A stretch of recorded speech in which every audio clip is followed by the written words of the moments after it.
사랑하는 성도 여러분, 한 주간 평안히 잘 지내셨는지요? 전 5월은 계절의 여왕이라고 하죠. 날씨가 너무 좋고 화창하기 때문에 계절의 여왕인데, 이번 해 5월은 비도 좀 오락가락하면서 날씨가 예전의 5월만 같지는 않습니다. 그러나 날씨가 어떠하든지 또 어떤 또 어려움이 있든지 하나님께서 5월이라는 봄을 주시고 또 우리 마음 가운데 예수님을 통한 그런 봄 같은 기쁨 주신 하나님께 감사드리면서 오늘도 역시 시와 찬미와 신령한 노래인 우리 하나님의 말씀, 바로 시편 19편을 저희가 함께 말씀을 듣도록 하겠습니다. 여러분, 시편 19편, 여러분 우리가 이 설교를 듣기 전에 이미 우리 시편 19편은 재작년에 제가 배우고 또 찬송했던 그런 아주 귀한 찬송인데요. 이 19편은 우리 많은 성도들의 귀한 사랑을 받은 아주 귀한 말씀이라고 말할 수 있습니다. 19 자체가 아름답기도 하지만 이 19편은 뭐랄까, 여러분 어제 잘 읽어보신 대로 뭐랄까요? 이 짧은 시인데도 불구하고 하나님 말씀이 주는 유익에 대해서 어떤 신학책, 어떤 학자 못지않게 아주 정갈하게 잘 정돈된, 말 그대로 운율과 음악을 뺀다면, 시라는 걸 뺀다면 이 신학책으로도 손색이 없는 그런 아주 귀한 시라고 말할 수 있습니다. 그래서 여러분, 하나님 말씀에 대한 집대성, 구약에서 집대성한 그 성경 장이 있다면 시편 119편 아닙니까? 거의 1편부터 몇 절이죠? 제가 기억이 안 나는데 그 제일 긴 장인데, 그 제일 긴 장인 이 시편 119편이 바로 시편 1편과 또 시편 19편을 기초로 해서 쓰여진 시라라고 보통 이해하고 그렇게 생각을 하고 있습니다. 바로 시편 19편이 바로 하나님 말씀의 유익이 주는 그 어떤 위대함, 그것들을 아주 정결하고 깔끔하게 잘 말씀해 놓았는데요. 바로 그런 의미에서 시편 19편은 아주 귀한, 찬송의 재료로 귀하지만 하나님 말씀이 우리에게 주는 유익이 무엇인가를 잘 정리한, 잘 찬송한 그런 귀한 시라고 말할 수 있겠습니다. 바로 오늘 그 시편 19편을 제가 함께 배우고 또 찬송을 하나님께 올려드리도록 하겠습니다. 여러분, 오늘 시편 19편 1절에 보면 하나님께서 말씀을 하시는데, 하나님 말씀이 크게 두 가지 방편으로 나온다고 오늘 19편 전체에서 말합니다. 1절부터 6절까지는 자연을 통해서 우리 하나님의 말씀이 선포되는 것이 나오고요. 우리 장로님께서 기도하실 때 말씀한 대로 이걸 일반 계시라고 얘기를 합니다. 조금 어려운 말이지만 자연을 통해서 하나님께서 말씀하시는 것이 1절부터 6절까지 나오고, 7절부터 11절까지는 바로 자연이 아니라 여러분이 들고 계신 성경, 기록된 말씀, 또 선포된 말씀인 이 설교를 통해서 하나님 말씀이 우리에게 선포되는 그 생생한 현장을 7절부터 11절까지 이 두 가지를 통해서 이 시인이 말씀하고 있습니다. 곧 하나님의 말씀이 자연을 통해서도 말씀이 오고 또 뭘 통해서도 옵니까? 바로 성경을 통해서 오는데, 이 두 가지를 이 오늘 시편 19편에서 말씀하고 있습니다. 먼저 19편 1절부터 6절까지 자연을 통해서 하나님께서 우리에게 어떤 말씀을 주시는지 함께 보도록 하겠습니다.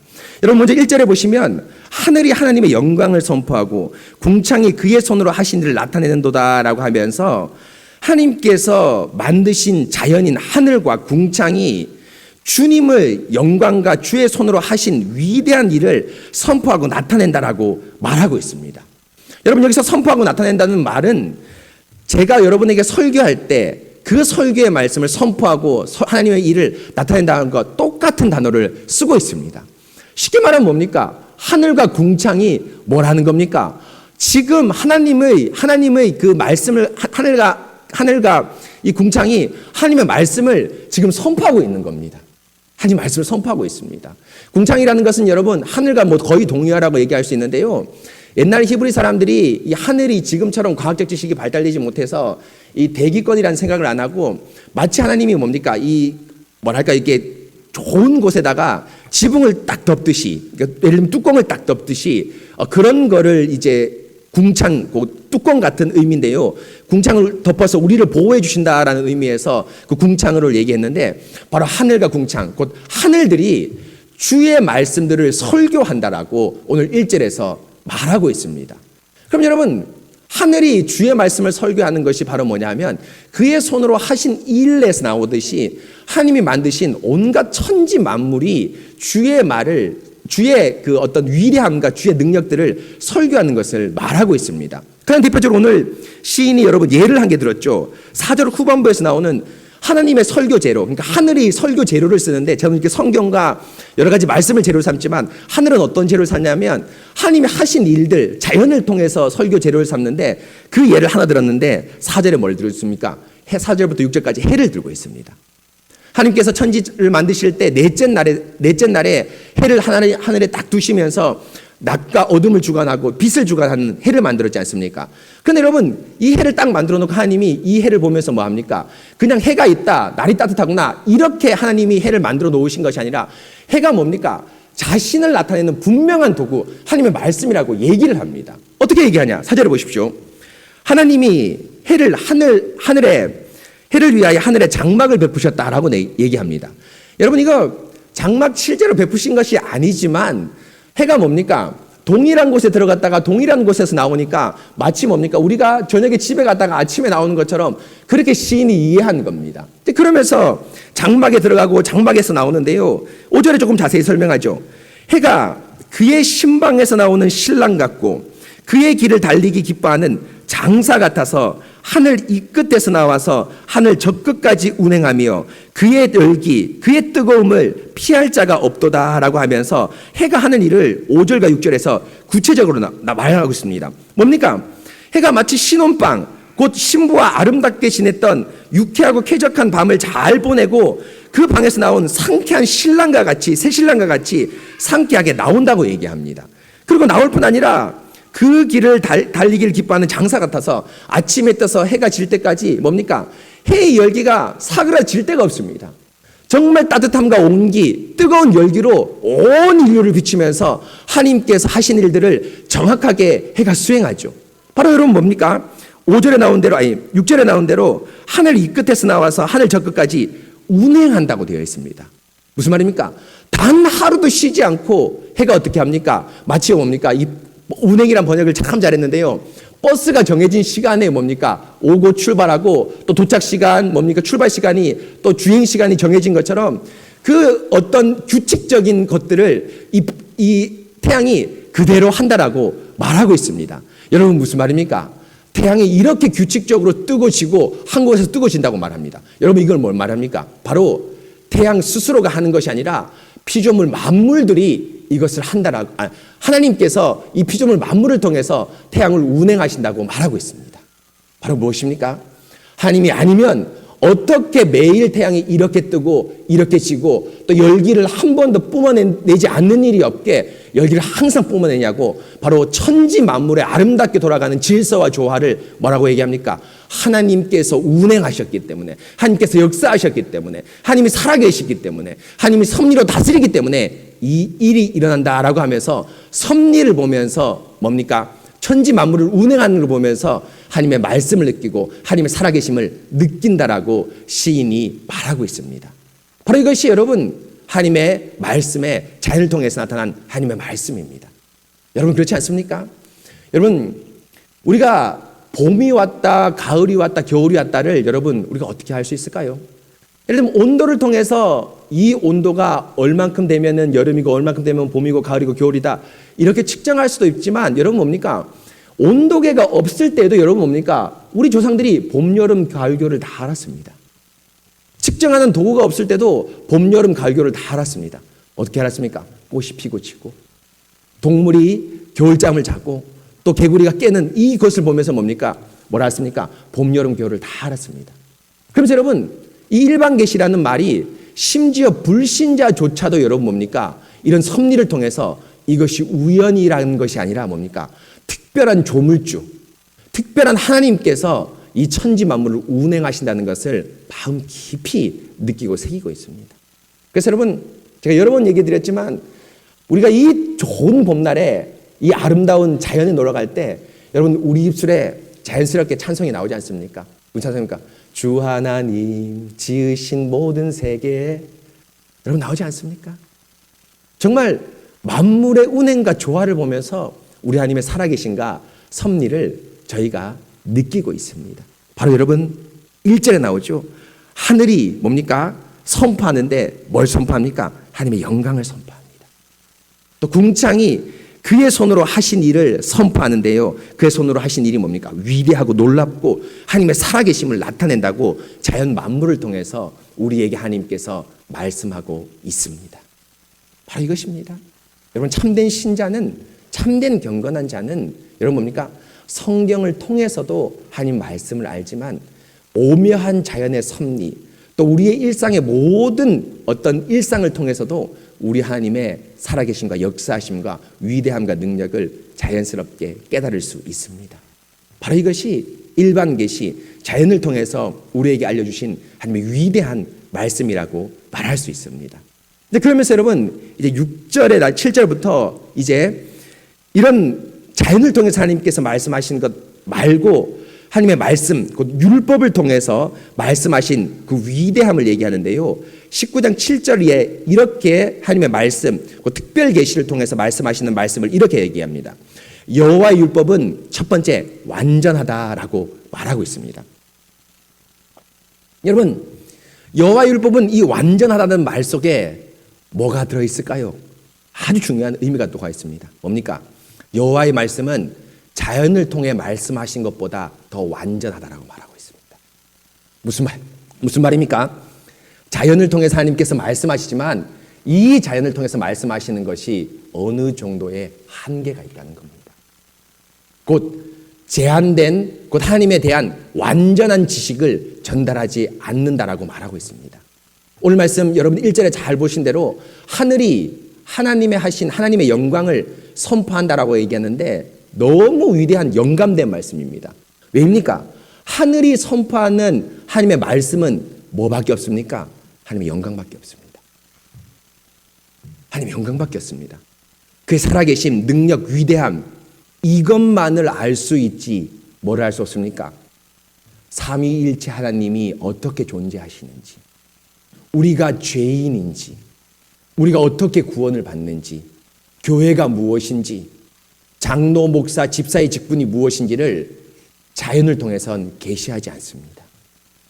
바로 이 시편 19편을 통해서 바울이 깨달은 게 있는데요. 우리 인봉형제 보여줄까요? 그래서 로마서 1장 20절에 이 19편을 기초로 해서 바울 선생님께서 편지를 썼는데 이렇게 얘기합니다. 창세로부터 그의 보이지 아니하는 것들, 곧 그의 영원하신 능력과 신성이 그가 만드신 만물에 분명히 보여 알려졌나니 그러므로 그들이 핑계하지 못할지니라 라고 말하는데요. 하나님이 만물에 분명히 보여서 알려졌습니다. 뭘 통해서? 창세로부터 보이지 아니하는 것들. 뭡니까? 하나님께서 만물을 통해서 창세로부터 보이지 않은 것들을 만물을 통해서 설교하십니다. 곧 하늘을 통해서 설교하시는데요. 뭘 설교하십니까? 그의 영원하신 능력과 신성만을 설교하지 이것이 만물을 통해서만 알려지지 그 외에 다른 것은 알려지지 않습니다. 그래서 여러분, 자연을 보면서 하나님의 존귀함과 위대함, 살아계심과 능력과 신성, 하나님이 계시는 것은 알 수 있지만 뭘 알 수 없습니까?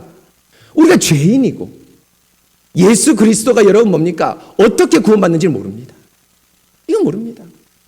예전에 제가 SFC 간사를 할 때 부산에 고신대학교가 있습니다. 부산의 고신대학교 여러분 우리 원래 이 고려신학교에서 출발한 대학교인데 고려신학교 예과, 그러니까 교양을 배우는 학교로 출발해 지금 이제 고신대학교가 됐죠. 그 대학교 많은 과가 있는데 우리 몸을 자세히 살펴봐도 여러분 뭡니까? 신비하지 않습니까? 아주 신비하지 않습니까? 그중에 저도 잘 모르지만 그 SFC 활동을 할 때 그 고신대 의대생들이 제일 신비한 것 가운데 한 가지가 오줌을 만들어내는 신장의 기능이 너무너무 신기하다는 겁니다. 어떻게 신기하게 이 노폐물을 다 걸러내고 소위 말하면 우리가 말하는 게 소변, 오줌을 만들어내는 거 너무너무 신기하다고 얘기합니다. 그런데 아무리 뛰어난 학자, 뛰어난 의사, 뛰어난 수학자, 과학자, 구학, 정치가 뛰어난 학자들에도 우리 하나님의 몸을 보고 자연을 통해 찬양할 수는 있겠지만 위대함을 찬양할 수는 있겠지만 뭘 할 수 없습니까? 여러분들이 죄인이고 하나님이 의롭다는 것을 알지 못합니다. 이건 알지 못합니다. 그래서 우리가 여러분 뭡니까? 주일날 천지 만물을 통한 자연에게 가는 것이 아니라 어디 가야 됩니까? 바로 교회에 와야 되는 거죠. 바로 우리 하나님을 더 정확히 더 확실히 알 수 있는 것 바로 여러분 우리가 교회에 오는 이유가 바로 주의 말씀을 통해 더 완벽하게 하나님을 알 수 있기 때문입니다. 그래서 여러분 다시 본문으로 돌아가서 1장 7절에 보면 19장 7절에 보면 여호와의 율법이 완전하다고 얘기하는데 특별히 완전한 정말 완전한 부분이 있습니다. 어떤 부분일까요? 영혼을 소성시키는데 완전합니다. 사실 제가 여러분 완전하다고 얘기했지만 성경이 우리의 모든 것을 답하지는 않습니다. 여러분 맞지 않습니까? 여러분 성경이 여러분 뭡니까? 제가 오늘 오후 예배 때 하이델베르크 요리문답을 설교하면서 천사에 대해서 조금 얘기를 할 겁니다. 그래서 천사에 대해서 얘기를 하려고 하는데 천사가 언제 창조되었는지 또 천사가 이 소위 말하면은 인간 눈에 나타나기 전에 하나님의 일을 하기 전에 지금 일상에서는 뭘 하는지 왜 아기를 낳지 않는지 이거에 대해서 너무너무 궁금한 게 있지만 성경이 이 모든 걸 다 알려주지 않습니다. 그렇지 않습니까? 또 여러분 우리의 일상을 보십시오. 또 우리가 여러분 뭡니까? 앞으로 어떻게 살아갈지 또 우리 청년들 같은 경우엔 우리의 배우자가 어디에 있을지 이 교회 안에 있을지 밖에 있을지 또 여러분 뭡니까? 우리의 자녀는 어떻게 자랄지 또 우리의 자녀는 언제 태어날지 또 우리가 몇 명 태어날지 또 하나님께서 예수님께서 언제 오실지 이건 성경에서 통해서 알려주지 않습니다. 오시는 건 얘기했지만 언제 오실지 알려주지 않습니다. 그 성경은 완전하다고 얘기했는데 여러분 뭡니까? 모든 것에서 완전하게 답하는 것이 아니라 바로 뭡니까? 여러분이 가장 중요하고 긴급한 일, 다른 어떤 것보다 중요한 일, 여러분들의 영혼을 소성시키고 살리는 일에 완전하다라고 말하고 있습니다. 바로 교회에 오셔야 되는 이유가 뭡니까? 죽었던 영혼을 살리기 위해서입니다. 침투했던 영혼을 다시 회복시키기 위해서 교회에 와야 되는데 바로 하나님 말씀이 이것에 완전하고 완벽하다라고 말하고 있습니다. 그러면서 여러분 7절 후반부부터 영혼을 소성시키는 것이 시편에서 무엇인지를 말씀하고 있습니다. 먼저 여러분 7절 후반부에 보시면 여호와의 증거는 확실하여 우둔한 자를 뭐라 합니까? 지혜롭게 한다라고 말합니다. 여러분 우둔한 자를 지혜롭게 한다고 할 때 여러분 성경을 항상 읽을 때 조심하셔서 읽어야 되는 것이 여기서 우둔한 자는 우리가 좀 세상에 센스가 없고 또 세상의 어떤 이치를 잘 모르고 내가 약간 뭐랄까 좀 속된 말로 시쳇말로 좀 덜 떨어졌는데 뒤떨어졌는데 그런 우둔한 자가 성경을 읽으면 일도 잘하고 열심히 하고 센스가 있고 이렇게 되는 걸 얘기하지 않습니다. 여러분 성경은 여러분 뭡니까? 우둔한 자, 미련한 자, 지혜 없는 자를 뭐라고 얘기합니까? 항상 하나님을 믿지 않는 자. 곧 교회 안에 오지만 주님을 실제적으로 신뢰하지 않는 실천적 무신론자가 여러분 뭡니까? 우둔한 자입니다. 오늘 시편 19편 얘기 않습니까? 여러분 시편 19편은 10편 14편부터 이어지는 문맥 가운데 있습니다. 시편 14편이 여러분 뭡니까? 미련한 자는 그 마음에 이르기를 뭐가 없다? 하나님이 없다 하였도다. 하나님이 없다 하였도다. 뭡니까? 미련한 자 어떤 자입니까? 우둔한 자 어떤 자입니까? 내가 돈을 못 벌고 세상에 처지고 세상 물정을 잘 모르는 자 그런 자를 우리가 미련한 자, 우둔한 자라고 얘기하지 않습니다. 어떤 자입니까? 주님을 믿지 않고 주님이 없다 말하는 자. 그 시편 14편 1절에는 세상 사람을 얘기하는 것이 아니라 뭘 얘기합니까? 교회 안에 있지만 하나님이 없다라고 얘기하는 실천적 무신론자. 실제로 삶을 보면 하나님이 없는 사람입니다. 여러분 우리 교회 성도들 가운데 이런 성도분들 없기를 바랍니다. 교회는 나오지만 삶을 가만히 양태를 돌아보면 주님을 의지하는 게 도대체 뭔지 보이지 않는 분들이 있습니다. 이런 분들 교회에 나오는 이유가 뭡니까? 딱 두 가지입니다. 어렸을 때부터 나왔기 때문에 혹은 엄마 뱃속에서 나왔기 때문에 안 나오면 뭔가 찝찝합니다. 습관과 문화가 됐습니다. 그렇게 해서 나오시는 분들이 있고 또 하나는 뭡니까? 복을 받기 위해서. 이분들 교회가 아니라 그대로 자리를 펴서 여러분 뭡니까? 절에 불당에 갖다 놔도 여러분 뭡니까? 신앙생활을 할 만한 사람이 있습니다. 이런 분들 어떤 분입니까? 실천적 무신론자입니다. 신방을 통해서 해보면 나옵니다. 얘기해보면 나옵니다. 교회에서 앉아서 예배드리기 때문에 여러분들의 마음을 제가 일일이 다 헤아릴 수 없지만 실제로 여러분들의 신방의 현장에서 삶의 현장에서 여러분들의 삶의 양태를 물어보면은 어떻게 합니까? 하나님을 믿지 않는 하나님이 도대체 어떤 의미가 있는지 하나님이 어떻게 자신의 삶에 인도하는지 그 하나님을 순종하고 따르는 길이 무엇인지를 전혀 감각하지도 못하고 체험하지도 못하는 그런 분들이 있습니다. 바로 그런 자가 미련한 자입니다. 그래서 여러분 시편 15편이 뭡니까? 주의 집에 올라갈 자가 누구인가? 바로 나는 이런 미련한 자를 제쳐두고 일어난 미련한 자에게 남겨두고 주의 집에 올라옵니다. 시편 15편에서. 그리고 시편 16편에서 뭡니까? 주의 집에 올라와서 아름다운 기업을 얻고 주님과 교제하는 그 기쁨을 얻는 게 시편 16편의 말씀입니다. 그리고 시편 19편의 흐름을 쭉 따라서 그 말씀, 주의 교제하는 유익이 구체적으로 무엇인가를, 말씀을 받는 것이 무엇인가를 19편에서 말씀하고 있는 것이죠. 바로 여러분, 하나님의 말씀은 우둔한 자를 치료할 합니다. 증거가 확실합니다. 네가 우둔한 자다. 우리에게 끊임없이 우둔한 자라는 걸 가르쳐 줍니다. 우리가 비록 지금 여러분이 실천적 무신론자, 완전히 우둔한 자는 아니겠지만 우리의 일상에서 어떤 부분에서 하나님을 따르지 않는 점이 있습니다. 그렇다면 날마다 말씀을 접하면서 그런 우리의 우둔한 부분을 쳐내면서 날마다 지혜롭게 우리가 자라고 있습니다. 바로 이것이 말씀이 주는 가장 큰, 말씀이 주는 유익 가운데 하나입니다. 그리고 여러분 8절을 보십시오. 말씀이 주는 유익 가운데 하나가 여호와의 교훈은 정직하여 마음을 기쁘게 하고 여호와의 계명은 순결하여 눈을 밝게 하는도다 하면서 교훈과 계명, 여호와의 율법을 교훈과 계명으로 다르게 부르는데요. 거의 동일한 말입니다. 가르침입니다. 하나님의 말씀이 우리를 가르칩니다. 어떻게 가르칩니까? 정직하고 순결하게 살아라고 가르칩니다. 그럼 여러분, 정직하고 순결하게 살 때 우리 마음이 기쁘고 우리의 눈이 기쁩니다. 여러분, 이 정직하고 순결은 세상의 정직과 순결을 이야기하는 것이 아니라 주의 말씀을 따르는 걸 얘기합니다. 여러분, 세상의 정직과 순결을 얘기하려면 굳이 교회에 올라올 필요 있습니까? 없습니다. 공자, 명자도 얼마나 정직하고 순결합니까? 위대한 인류의 스승이라 말하는 많은 사람들이 얼마나 정직하고 순결합니까?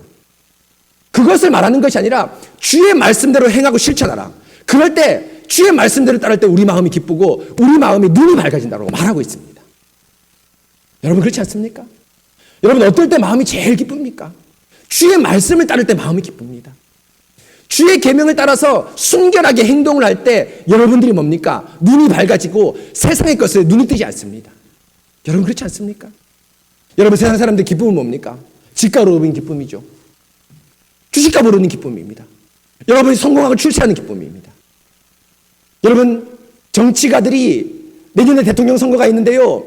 그 많은 사람들이 불나방처럼 대통령, 국회의원, 시장에 뛰어드는 이유가 뭡니까? 여러분, 한번 뛰어들면 사생활이 다 밝혀지지 않습니까? 여러분, 맞지 않습니까? 예전에 여러분, 제가 섬기던 청주 한마음교회라는 그 교회가 있었는데 그 교원대 앞에 있어서 청년들, 교사들 사람들이 많았습니다. 그래서 이런저런 얘기하다가 어떤 청년들 한 명은 지금 석사 논문을 쓰는데 그때 뭐라 얘기냐면 석사 논문에 목사님, 저도 그때 석사 공부를 하고 있었거든요. 각주를 잘 달아야 된다고 저하고 같이 얘기를 했습니다. 그러니까 이것이 내가 연구한 것이 아니라 다른 사람의 연구를 따왔다고 이렇게 밑에 설명을 하는 게 각주인데요. 그걸 잘 달아야 된다고 목사님 저하고 뭐 이런저런 얘기를 했습니다. 근데 그 청년하고 저하고 조금 달랐습니다. 저는 왜 각주를 열심히 잘 달아야 될까요? 하나님 앞에 정직하기 위해서죠. 내가 연구한 게 아니지 않습니까? 내가 공부한 게 아니지 않습니까? 그런데 공부를 하고 연구를 하다 보면 마치 내가 한 것처럼 하고 싶습니다. 욕심입니다. 위대한 것을 한 것처럼 얘기하고 싶습니다. 그래서 각주를 안 쓰고 싶습니다. 그래서 안 쓰고 싶은데 하나님을 믿기 때문에 각주를 써야죠. 정직하고 신실하기 위해서. 그런데 그 청년은 우습게도 뭐라 얘기했는지 아십니까? 자기는 꿈이 있답니다. 어떤 꿈이 있습니까? 나중에 교육감을 나가고 싶답니다. 충북에 있는데요. 지금 충북 교육감을 나가고 싶답니다. 여러분, 작은 교육감 선거에 나오더라도 어떻게 됩니까? 다 논문부터 시작해서 다 뒤집니다. 뭐 국회의원, 대통령은 말할 것 없죠. 대통령에 나온 즉시 사상의 모든 것이 다 언론에 노출된다고 해도 과언이 아닙니다. 그럼에도 불구하고 사람들이 불나방처럼 교육감, 국회의원, 시장, 대통령이 뛰어드는 이유가 뭡니까? 권력의 달콤함이죠. 거기에 기쁨을 느끼는 겁니다. 내가 이렇게 하면 사람들이 이렇게 움직이고 저렇게 하면 저렇게 움직이고. 대통령이 권한에 임명할 수 있는 장이 몇 명인지 아십니까? 2,000명 정도를 임명할 수 있습니다.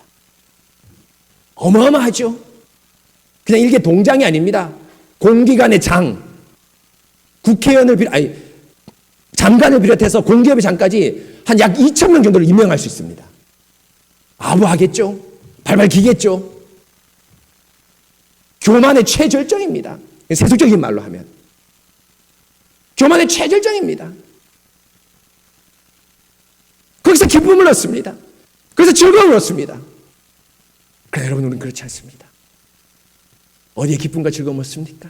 주의 말씀을 지키는 것. 주님께 기도하는 것. 여러분들이 조금 어렵고 힘들지만 정직하게 주의 말씀을 따르는 것에 기쁨을 느끼는 겁니다. 우리 성도들이 신방을 하다 보면 저한테 많이 고민 가운데 얘기하는 것이 뭐냐면 직장과 사회생활을 할 때 목사님 사회에서 이렇게 요구하는데 저는 이렇게 하기 싫습니다. 고민되죠. 사회는 이미 소위 말하면 그런 어떤 세속적 권력에 도취돼서 이미 편법과 불법이 움직이고 있습니다. 그런 안 좋은 사이클에 자기가 탁 들어갔습니다. 안 좋은 어떤 순환에 자기가 탁 들어갔습니다. 정직하기 때문에 하기 싫습니다. 정직하기 때문에 조금 마음이 찔립니다. 어떻게 할까요? 이 질문이 제가 제일 난감합니다. 가장 좋은 거는 당장 때리쳐라. 가장 좋은 거는. 근데 그렇게만은 할 수 없지 않습니까? 지혜도 찾고 또 여러 가지 조언도 구하면서 저도 기도하는데요. 여하튼 주님의 말씀은 우리를 정직하고 순결하게 해서 말씀을 지킬 때 우리에게 기쁨이 주고 우리의 눈이 탁 떠지는 겁니다. 여러분 부동산 너무 신경 쓰지 마십시오. 여러분 우리가 열심히 건강을 챙기고 노력해야 되겠지만 불신자들이 건강에 우리의 영혼이 달린 것처럼 우리의 천국이 달린 것처럼 그렇게 매이지 마십시오. 여러분 뭡니까? 하나님께서 여러분의 생사 모든 것을 책임져 주십니다. 들에 핀 꽃도 하나님께서 다스리지 않으면 하늘에 나는 새도 하나님 다스리지 않으면 떨어지지 않는데 하물며 여러분일까 보냐 너일까 보냐. 바로 이것 하나님 말씀을 지키는 것이 우리의 가장 큰 기쁨입니다. 이렇게 주님 말씀은 우리의 영혼을 소성케 하고 기쁘게 합니다. 그런데 여러분 주의 말씀의 하이라이트는 이것이 아닙니다. 말씀을 지키고 인도함을 받고 또 여러 가지 주의 우둔한 자가 하나님의 말씀으로 새롭게 되는 이 기쁨과 즐거움이 있지만 진짜 주의 말씀이 완전하다는 것은 세상 어디에도 배울 수 없는 여러분 뭡니까? 세상 어디에도 유사한 사례가 없는 기쁨은 세상과 유사한 기쁨이 있죠. 즐거움은 세상과 유사한 어떤 즐거움 똑같진 않지만 어떤 것이 있습니다. 그런데 주의 말씀이 우리에게 알려준 유일한 것이 있다면 뭡니까? 우리가 죄인이라는 걸 알려줍니다. 오늘 말씀 볼까요? 9절입니다. 9절은 여러분 이제까지 7절, 8절에서 말한 여호와 율법과 여호와 율법을 아주 다른 방식으로 지금 말씀하고 있습니다. 9절에서 보면 여호와를 경외하는 도는 정결하여 영혼까지 이르고 여호와의 법도 진실하여 다 의롭다 이렇게 얘기를 합니다. 말씀을 합니다. 그런데 여러분 여기서 아주 특이한 것이 있는데요. 우리말 성경에 여러분 여호와를 경외하는 도라고 해서 이 도를 우리말 성경이 끼워 넣었습니다. 사실 도가 없습니다. 그래서 여러분 성경에 보면 조금 큰 성경, 글자가 좀 큰 성경 보면 이 도자가 약간 옆으로 이탈리크로 되어 있습니다. 뭡니까? 이것은 원래 번역에 없는데 히브리어에 없는데 이 우리말이 그냥 증거, 율법, 계명이라니까 그 말씀이지 않습니까? 이 말씀을 이게 좀 운율을 맞춰야 되겠다 하면서 이 도를 넣었는데 사실은 도를 넣지 않아야 됩니다. 영어 번역에도 도를 넣지 않습니다. 여호와를 경외하면 정결하다 이렇게 되어 있습니다. 또 여러분 여호와의 법도 소위 말하면 우리가 이 번역을 할 때 아까 말씀 율법과 비슷한 의미로 법으로 해석했지만 원어를 좀 의미를 하면 여호와의 판단도 진실하다. 판단이라고 좀 더 정확하게 번역할 수 있습니다. 곧 여호와를 경외함이 여호와의 율법이고 여호와의 판단이 여호와의 율법입니다. 뭡니까? 이전과 다르게 계명 율법 증거는 하나님께서 우리에게 주시는 가르침 위에서 아래로 내려오는 것이지만 여호와를 경외함 여호와의 판단은 뭘 의미합니까? 아래에서 있는 우리가 주의 말씀을 접할 때 얻는 우리 마음의 느낌입니다. 우리 마음의 감정입니다. 하나님의 말씀을 느낄 때 우리가 하나님을 어떻게 느낍니까? 경외함을 느낍니다. 여호와의 판단 앞에 섰습니다. 여러분 경외함 우리 말에는 공경하고 두려워한다 이 두 마리가 있죠. 그런데 사실 히브리어에서는 물론 공경함이라는 말이 있지만 더 큰 의미가 두려움의 방점이 있습니다. 그래서 여호와를 경외한다 할 때 영어 번역에서 거의 fear 두렵다라고 번역하고 있습니다. 여호와를 하나님 말씀을 접하면 우리 마음 가운데 드는 것이 뭡니까? 주님을 두려워합니다. 주님을 무서워합니다. 주님의 재판장 앞에 섰습니다. 왜입니까? 주의 말씀이 우리에게 기쁨과 즐거움과 달콤함으로 다가오는 건 분명합니다. 그런데 주님을 무섭게 생각하고 주님을 두렵게 생각하고 주님의 판단 앞에 섰다는 생각을 하지 않는다면 기쁨과 즐거움은 없습니다. 사실 기쁨과 즐겁고 우리 눈을 밝게 하기 위해서는 주의 말씀 앞에 우리가 어떻게 돼야 됩니까? 두렵게 먼저 서야 됩니다. 그래서 여러분 보십시오. 11절에 보십시오. 또 주의 종이, 여러분 이 또는 우리 말로는 또로 번역했지만 원래는 그러므로입니다. 그러므로 게다가 곧 주의 말씀이 주는 유익을 한마디로 11절에 정리했는데요. 뭡니까? 주의 종이 이것으로 뭡니까? 경고를 받는다. 하나님 말씀이 기쁘고 즐겁고 신나게 다가오는 게 아닙니다. 어떻게 다가옵니까? 첫 번째 우리 마음에 경고가 다가오는 겁니다. 그 다음에 상으로 다가오는 겁니다. 경고로 다가옵니다. 바로 무엇입니까? 세상에 어디를 가든 어떤 사람을 만나든 여러분을 죄인이라고 말하는 사람이 있습니까? 여러분 정도 이렇게 교회에 나올 정도면 사회에 나가서도 여러분들은 선인 의로운 사람으로 박수 받습니다. 제가 교회를 다녔지만 정말 아까 말한 대로 실천적 무신론자들, 교회 다니지만 예수님 안 믿는 그런 사람 빼놓고 예수님을 믿기만 하지만 아직 연약한 신앙에 있어도 예수님을 믿기만 한 사람들은 일반 사회에 나가서 칭찬받는 사람입니다. 여러분 그렇지 않습니까? 여러분 음식물 쓰레기를 버릴 때 보십시오. 양심 없이 여러분 뭡니까? 아파트 사시는 분들 아시지만 쓰레기 버리시면 알겠지만 비닐봉지처럼 통째로 버릴 사람이 있습니다. 그런데 여러분 우리도 그런 마음이 들죠? 신호등 건널 때 아무도 없으니까 막 건너고 싶은 이런 마음 들지 않습니까? 좁은 길목에 신호등이 있어도 이거 2차선밖에 안 되는데 건너고 싶다는 이런 마음이 들지 않습니까? 물론 그렇게 건널 때도 있습니다. 저도 죄송하지만 불법 유턴할 때도 있습니다. 그런데 불법 유턴을 하거나 우리가 신호등을 무시하고 짧은 횡단보도를 건널 때도 있지만 우리는 뭡니까? 양심 찔립니다. 이거 하지 말아야겠다. 다음엔 하지 말아야겠다. 건너고 나서도 상쾌하게 내가 신호를 오니까 빨리 왔어. 이렇게 생각하지 않고 경찰이 전 문제가 아니라 다른 사람 시선의 문제가 아니라 누구를 의식합니까? 하나님이 있습니다. 하나님 앞에서 내가 이래서 되겠나? 이런 마음이 드는 겁니다. 바로 뭡니까? 주의 말씀이 우리 가운데 올 때 가장 먼저 우리에게 알려주는 것이 우리에게 경고하고 주님을 두렵게 만들고 있습니다. 그 생생함이 여러분 사실은 오늘 12절부터 나오고 있습니다. 이것이 율법의 가장 큰 유익, 완전함입니다. 12절 보십시오. 자기 허물을 능히 깨달을 자가 누구냐라고 말하고 있습니다. 여러분, 주의 율법이 오면 우리에게 가장 크게 알려지는 것이 바로 뭐냐면 숨은 허물을 깨닫게 합니다. 여러분, 숨은 허물이 뭡니까? 우리가 알고 있는 죄가 아니라 우리가 모르는 죄를 깨닫게 합니다. 여러분, 주일날 예배 안 나오는 거 여러분 죄라고 생각했습니까? 예수님을 믿기 전에 이게 죄라고 여러분 생각했습니까? 좀 더 나갈까요? 여러분, 기도하지 않는 거 여러분 죄라고 생각해 본 적 있습니까? 한 번도 생각해 본 적이 없죠. 그러나 주님의 말씀이 오면 예배를 안 나온 그 시간이 내가 죄된 생활이었구나. 하나님 없는 삶이었구나.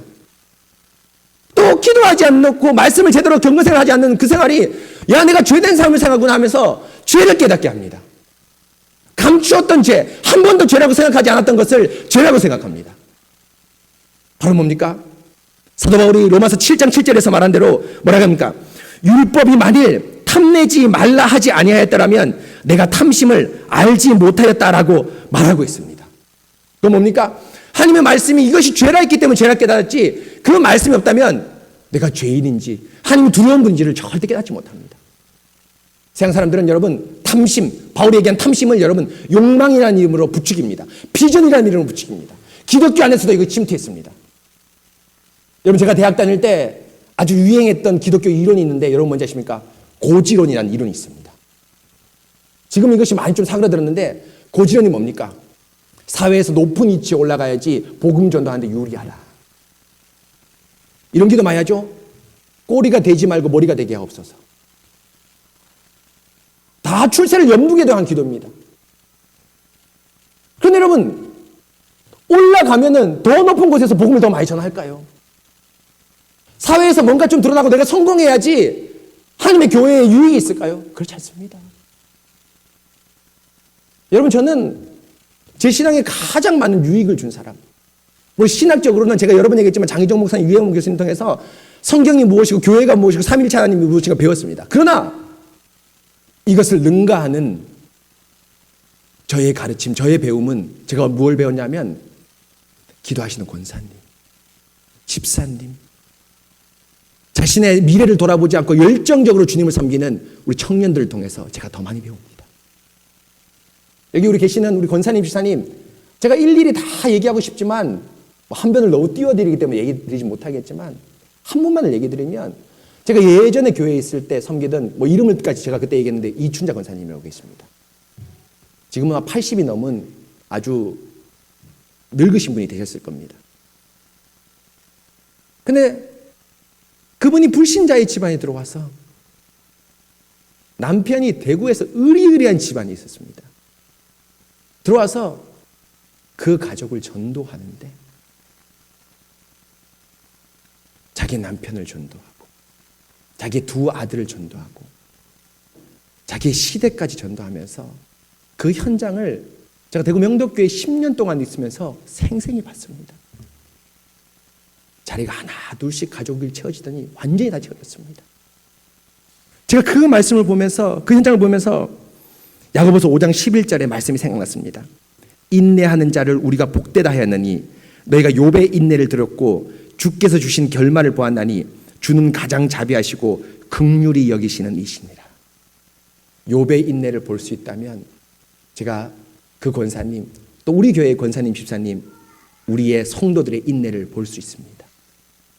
바로 뭡니까? 높은 곳, 위대한 곳에 올라간다고 여러분 뭡니까? 많은 영향을 끼치는 것이 아니라 작지만 인격적으로 하나님을 신뢰하고 내 앞날을 온전히 하나님께 의탁하는 것, 그것을 통해서 우리 하나님의 살아계심을 느낄 수 있습니다. 뭡니까? 욕망, 탐심. 여러분, 은근히 교회 안에 들어왔습니다. 이것이 죄인지도 모릅니다. 성공해야 됩니다. 교회에서도 얼굴 피려면 내가 돈도 있고 사회에 출세해야 됩니다. 사회에서 좀 잘 나가야 됩니다. 그런데 여러분, 이것이 죄라고 성경이 분명히 가르치고 있습니다. 바로 무엇입니까? 바로 수문제, 원죄를 말씀이 찾아냅니다. 죄를 지었기 때문에 죄인이 아니라 죄인이기 때문에 죄를 짓는다. 여러분이 이런 나쁜 짓을 했기 때문에 죄인이 아니라 여러분 출생 자체가 죄인이다. 이것이 말씀을 통해서 가르쳐 줍니다. 내가 모태로부터 죄 중에 잉태되었다. 내가 주께만 범죄하였다. 다윗이 고백하지 않습니까? 오늘 똑같은 시를 지은 다윗이 고백하지 않습니까? 바로 이것이 하나님 말씀이 주는 엄청난 우리의 유익, 완전함이라고 말할 수 있습니다. 그래서 여러분, 두 번째, 이 말씀의 완전함은 이 하나님 앞에서 우리를 두렵게 만드는데요, 여기서 멈추지 않습니다. 우리가 죄인이고 가난한 자고 비천한 자고 내가 벌거벗은 자고 이것만을 깨닫게 해주는 것이 아니라 19장 12절에 나온 대로 우리에게 즉시로 어떤 소망을 불러일으키게 되냐면 숨은 허물에서 벗어나게 하는, 죄에서 해방하게 하는 간절한 소망들이 우리 안에서 일어나게 되는 겁니다. 만약 여러분 율법이, 하나님 말씀이 완전하다 해놓고 절망의 구렁텅이에서 던지고 너는 죄인이니까 죽어, 너는 죄인이니까 죽어 나가야, 이렇게 하는 것이 율법이라면 완전하지 않죠. 그것은 욥의 새 친구와 뭐가 다르겠습니까? 욥을 정죄하고 욥에게 구원의 길을 하나도 제시하지 않고 욥을 책망하면서 욥이 결국에는 친구야 내 말 좀 들어라, 친구야 내 말 좀 들어, 두 번이나 얘기하면서 친구를 낭망에 떨어드는 악의 화신, 사탄의 화신과 뭐가 다르겠습니까? 그런데 율법은 그렇지 않습니다. 완전하다고 얘기할 때 우리의 숨은 하나들 깨닫고 우리의 원죄를 깨닫고 어떻게 합니까? 우리를 벗어나게 하는 소망이 생깁니다. 내가 죄를 짓기 싫다, 하나님을 따르기 싶다, 순전한 하나님의 길로 들어가고 싶다는 완전한 소망이 일어나게 됩니다. 그리고 여러분, 그 소망의 끝에 누구를 만나게 하십니까? 예수 그리스도를 만나게 하십니다. 바로 하나님의 말씀은 완전하다고 얘기하는 것은 하나님을 두렵게 만나고 죄인으로 만나고 무섭게 만나고 주의 판단으로 만나지만 거기에서 멈추는 것이 아니라 그것을 벗어나게 하고 싶고 그 벗어남의 끝에 누가 있다? 바로 우리 주 예수 그리스도가 있다는 것을 알게 하는 것이 율법의 완전함입니다. 바로 14절에서 그것이 나옵니다. 14절 보실까요? 나의 반석이시오 구속자이신 여호와여, 내 입의 말과 내 마음의 묵상이 주님 앞에 연락되기를 원합니다. 내 입의 말과 내 마음의 묵상, 곧 12절 13절 벗어나게 해달라는 것이 주님 앞에 연락되게 하기 원한다고 얘기하지 않습니까? 벗어나게 해달라고 기도를 합니다. 마무리합니다. 그런데 14절에서 어떤 하나님을 찾습니까? 내 반석을 찾고 그 뒤에 중요합니다. 뭘 찾습니까? 나의 구속자를 찾습니다. 여러분, 이 구속자, 여러분 우리말엔 표시 나지 않지만 여러분이 잘 아는 단어입니다. 룻기의 배경이 되는 고엘이라는 단어입니다. 여러분, 고엘 뭔지 알죠? 뭡니까? 친척의 재산과 씨를 원상 회복시켜주는 사람, 물려주는 사람입니다. 씨가 없어서 그 형제가 죽었다면 그 자기의 처제나 형수만 남았다면 자신이 들어가서 그 씨를 이어주는 것. 또 형제가 재산을 잃어버렸고 밭이 아무것도 없고 돈이 아무것도 없다면 다시 그 형제 재산을, 자기의 재산을 희생하면서 물려주는 겁니다. 바로 룻기에 누가 합니까? 보아스죠. 보아스가 고엘입니다. 근데 여러분, 고엘의 가장 중요한 개념이 뭡니까? 이것이 아주 핵심입니다. 고엘의 가장 중요한 개념이 뭡니까? 여러분, 보아스보다 더 가까운 친척이 있었죠. 그렇지 않습니까? 보아스가 내보다 더 가까운 친척이 있는데 그 사람한테 물어보고 이 사람이 고엘하겠다고 회복시켜주겠다 하면 이 사람이 하고 안 하면 내가 하겠다 이렇게 얘기합니다. 그래서 보아스가 불렀습니다. 성문에서 법정을 열고 불렀죠. 당신 이렇게 하니까 나오미 집안을 좀 회복시켜 주십시오. 고혈해 주십시오. 이렇게 얘기합니다. 그러니까 이 사람이 뭐라 합니까?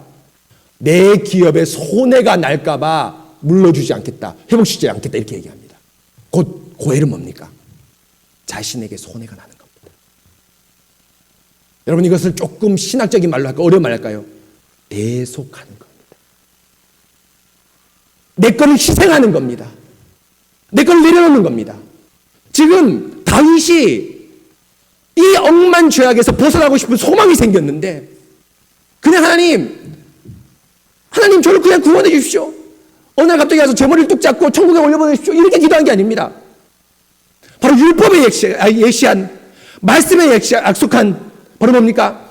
어린 양으로 예표한 뭘 찾고 있습니까? 나를 위해서 피를 흘려주신 대속자, 고혈자를 찾고 있는 겁니다. 바로 여러분, 시편 10편에서 여러분 계시 역사에 엄청난 진전이 발전됩니다. 어떤 진전이 발전된지 아십니까? 그 이전까지 모세 오경을 통해서는 대속자가 여러분 뭡니까? 메시아가 오긴 올 건데 그 메시아 스스로가 대속한다는 것은 잘 알려지지 않았습니다. 그 어린 양, 야 메시아가 와서 어떤 재물, 또 다른 재물을 줘서 이렇게 해서 계시할까? 우리를 대속할까? 이런 개념이 있었지만 메시아 자체가 대속한다는 걸 깨닫지 못했습니다. 그런데 메시아 자체, 자기가 스스로가 재물이 된다. 양이 아니라 어떤 재물이 아니라 자기가 스스로 십자가에 못 박힌다는 것을 본격적으로 알게 된 게 뭡니까? 시편입니다. 시편에서 구속자를 얘기할 때 여러분 영어 번역을 보면 아시겠지만 세이버, 구원자라고 번역하지 않고 고엘은 거의 리디머, 대속자라고 번역하고 있습니다. 시편에서 구속자를 세이버, 구속자라고 번역하지 않는 것이 아니라 나를 구원할 대속자라고 시편에서 많이 나옵니다. 그 하나가 시편 19편입니다. 왜입니까? 하나님 말씀을 참되게 바라는 경건한 자들이 하나님의 계시를 받았죠. 바로 어린 양은 바로 메시아 그 자체다. 바로 우리를 위해서 대속해 주신 그 자체라는 것을 시편 기자가 하나님의 말씀을 통해서 깨달은 겁니다. 바로 오늘 시편 19편도 마찬가지입니다. 하나님 말씀이 주는 완전한 유익함이 뭡니까? 죄인이고 벗어나고 싶던 간절한 소망, 거기에서 멈추지 않습니다. 바로 우리를 죄에서 벗어나게 해주신 분이 누구다? 고엘이다. 고엘이다. 근데 그 고엘이 누구다? 보아스처럼 분명히 다윗의 증조 고자 할아버지 보아스를, 이 고엘을 얘기할 때 생각했을 겁니다. 우리 보아스 할아버지처럼 기업에 손해가 나도, 자신에게 손해가 나도 여러분 뭡니까? 대속하고 물려주고 회복시키는 분이 우리의 참된 구속자라는 것을 말씀을 통해서 다윗이 깨달은 겁니다. 이것이 율법의 완전함입니다. 여러분, 율법이 왜 완전합니까? 하나님 말씀이 왜 완전합니까? 여러분에게 모든 걸 알려주십니까? 여러분이 취업을 어떻게 할지, 여러분이 이사를 어디 갈지, 어디 가서는 땅값이 오를지, 어떤 아내, 어떤 남편이 나에게 적당한 남편인지, 내가 어떤 직업을 택할지, 어떻게 하면 수익이 많이 창출될지 그거 알려주지 않습니다. 그럼에도 불구하고 성경이 완벽하다고 얘기합니다. 왜입니까? 여러분에게 가장 중요하고 긴급한 일은 여러분의 구원이기 때문입니다. 여러분이 하나님과 교제하는 여러분의 생명의 영혼의 양식, 영혼의 구원이기 때문입니다. 여러분, 이것보다 더 긴급하고 중요한 게 있습니까? 여러분, 예수님이 우리의 구원자 되고 예수님이 나의 전부가 되고 예수님이 나의 모든 것 되지 않는다면 여러분들이 세상에 어떤 걸 하든 어떤 좋은 걸 구하든 그것 여러분 만족 누리지 못합니다. 여러분 지난주 5예배 배웠지 않습니까?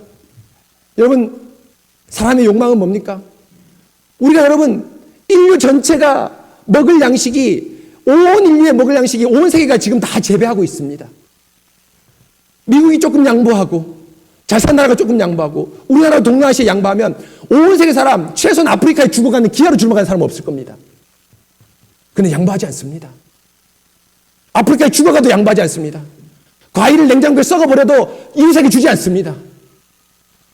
왜입니까? 우리는 우리의 먹을 양식을 하루 이틀 100년을 채우는 것이 아니라 영원토록 채우기를 원하기 때문입니다. 바로 그리스도가 우리 마음에 채워지지 않는다면 여러분의 욕망을 그 누가 채우겠습니까? 여러분의 욕심을 그 누가 채우겠습니까? 아무도 채우지 못합니다. 바로 하나님의 말씀의 완전함, 하나님의 말씀의 충만함, 하나님의 말씀의 유익이 뭡니까? 여러분 마음 가운데 바로 예수 그리스도가 여러분 마음에 가득 차 있다는 겁니다. 그냥 단순하게 물질을 주는 예수, 여러분에게 어떤 복을 주는 예수, 여러분에게 인간적 복을 주는 예수가 아니라 여러분이 얼마나 비천하고 가련하고 내가 벌거부신 자인지 알게 깨닫게 해주고 그런 다음에 나의 부유가 그 물질과 나의 욕망과 나의 어떠함으로 채워지는 것이 아니라 그리스도로부터 채워진다는 것을 알게 해주는 것이 바로 하나님 말씀의 완전함입니다. 이것은 자연 만물을 통해서 깨달지 못합니다. 저 산에 간다고 깨닫지 못합니다. 바로 말씀을 듣고 읽고 기도할 때 깨달을 수 있습니다. 사랑하는 성도 여러분, 바로 여러분 말씀의 완전한 자리에 지금 오셨습니다. 그렇기 때문에 여러분 이 말씀이 주는 완전한 유익을 여러분 누리시기 바랍니다. 여러분이 진정으로 예수님을 구원자, 리디머, 대속자로 누리지 않는다면, 찾지 않는다면 여러분들의 그 엄청난 욕망 어떻게 채우겠습니까? 잠언은 이렇게 말합니다.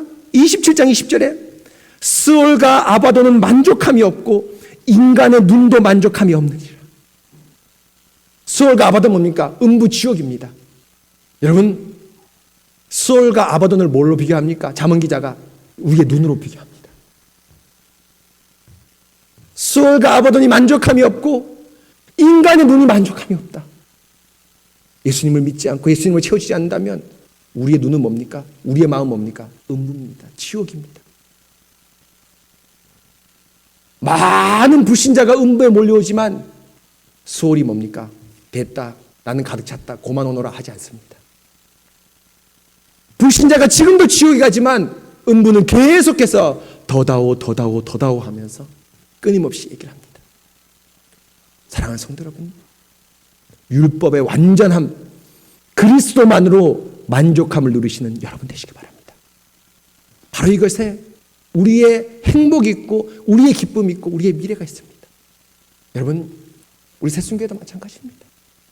여러분 우리 새순교회의 옆자리가 저는 가득 채워지길 원합니다. 그런데 여러분 우리 옆자리에 우리 성도들 소위 말하는 많은 사람이 몰려오는 것보다 더 중요한 게 뭡니까? 예수님을 우리 곳곳에 채워두는 겁니다. 예수님이 없는 것이 없게 만드는 겁니다.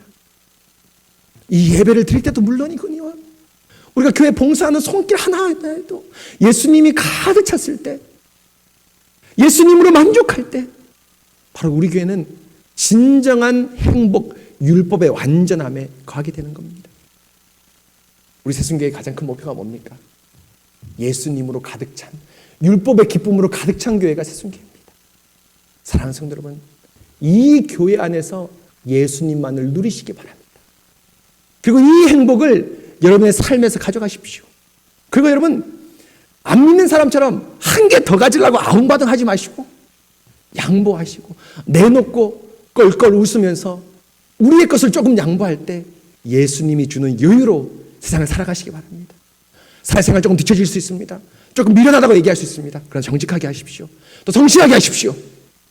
그럴 때 세상의 불신자지만 일반 계시에 의해서 정직과 성실을 알아보는 그런 불신자 상사들이 여러분을 분명히 알아볼 겁니다. 아, 이 사람 쓰면 이것은 최소한 부패가 없이 돌아가겠구나. 분명히 쓸 날이 올 겁니다. 그럴 때 높은 자리에 올라갔다는 것이 아니라 여러분의 인격을 보면서 하나님을 의지하면서 주위에 많은 사람들이 찬송을 올릴 뿐 아니라 교회 안에서 여러분 때문에 기뻐 찬송하고 아름다운 즐거움이 터져나올 것입니다. 사랑하는 성도 여러분, 저는 강단에서 말씀을 선포합니다.